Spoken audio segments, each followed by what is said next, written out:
Minamahal ko mga kapatid, ito pong ating pag-aaralan ay tungkol po sa halaman na kamuting kahoy o balinghoy.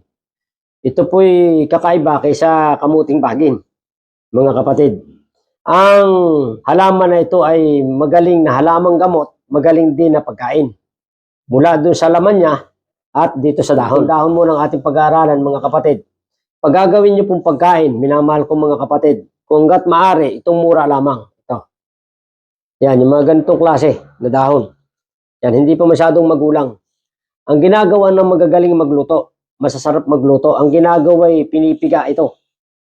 Pinipiga ng pigang-piga, nilalagyan ng konti asin, pipiga ng pigang-piga. Tapos ginagataan nila. Okay ang lasa, masarap.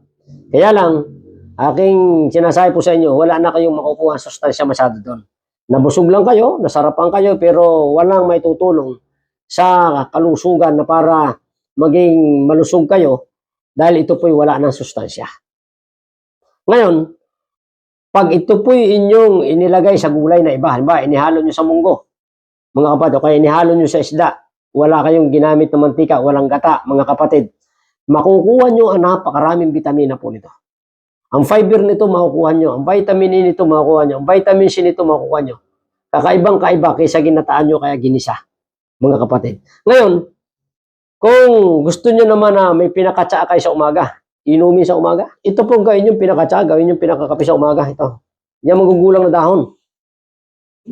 Yan magugulang. Lagayin nyo. Damihan nyo po yan. Wala namang problema yan. Oh. Ito po pwede rin ninyong tuyuin. Tuyuin nyo lang sa hangin. Pagkatapos, matuyo sa hangin, edi itabi lang nyo sa lalagyan at pag kayo po yung maglalaga, ikunin lang ninyo, kaya gawin yung pinakatsaa. Yung tubig na mainit, lagyan nyo po ng isang kutsarang pulbos nito. Lagay lang nyo, takpan nyo lang. Pag maligam-gam, inumin na. Okay po yun. Pero kung mas okay kung gusto nyo nilaga, okay po yan mga kapatid. Pag lalagayin nyo po ito mga kapatid, pwede nyo tadtarin ito. Tubigan nyo yung mga 3 tasa na tinadtad na dahon, tubigan nyo ng mga 7 basong tubig.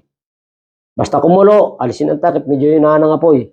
Iinumin nyo po yun, mga kapatid, sa umagang-umaga, walang kalaman-laman ng tiyan. At ulitin nyo sa hapon, ulitin nyo sa tanghali, 1 oras bago kumain. Ang may tutulong po nito sa inyo mga kapatid, pag kinakaramdam na lagi kayong busog, pag pakaramdam nyo ay lagi kayong sinisikmura, pag kayo po ang inyong dumi lagi ng basag, mga kapatid, ito po yung makakatulong ng malaki sa inyo na inumin nyo sa umaga, sa tanghali o kaya sa hapon. Ito po yung makakatulong ng malaki. Napakagaling na lamang gamot, napakagaling na pagkain. Namahal ko mga kapatid, kung gagawin nyo po ito ng buong sikap, pagpapalain kayo ng Panginoon. Hanggang sa muli po, pagpalain kayo ng Panginoon.